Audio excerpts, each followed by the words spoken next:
There's a marvelous control of design that pervades Japanese art.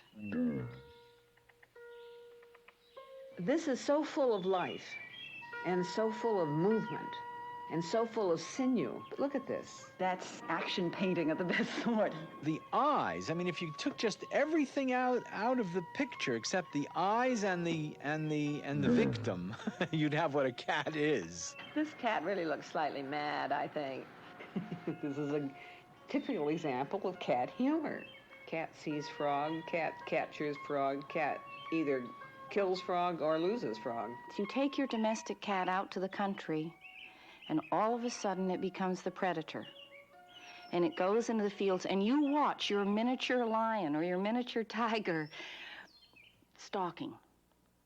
And then this silly little thing will come back in with a rabbit and put it at your feet. It's domesticated again. And there is no other animal that I can think of that has that intriguing combination of wildness and domesticity.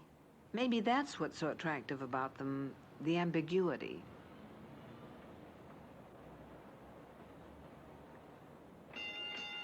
The way that Max Schmeling was eventually defeated by Joe Louis in the second match was that Louis looked at the newsreels of the first match, and the idea of Max Schmeling telegraphing his punch gave Louis the advantage.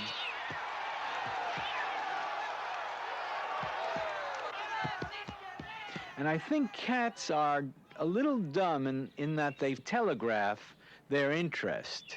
They'll follow something along very carefully and then pounce.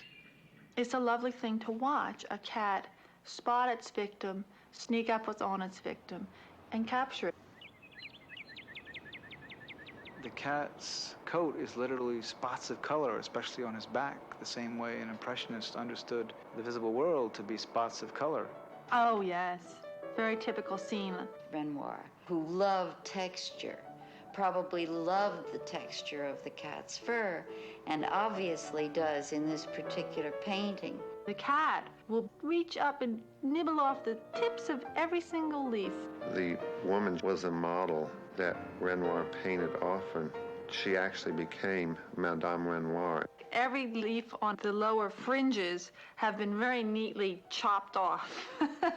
He has very skillfully and beautifully given us the softness, the fluffiness. It's a losing battle. He has given so perfectly the texture of the fur. I've tried lemon. I've tried garlic. It's a cat-like cat. I've tried spanking the cat. It's its own self. I've tried moving the plant. Focused on something. I've tried everything. I think his eyes are closed. Cats should eat plants, but when they're your plants in your living room, it is annoying. But when you let him outside, he'll spend most of the day grazing like a cow.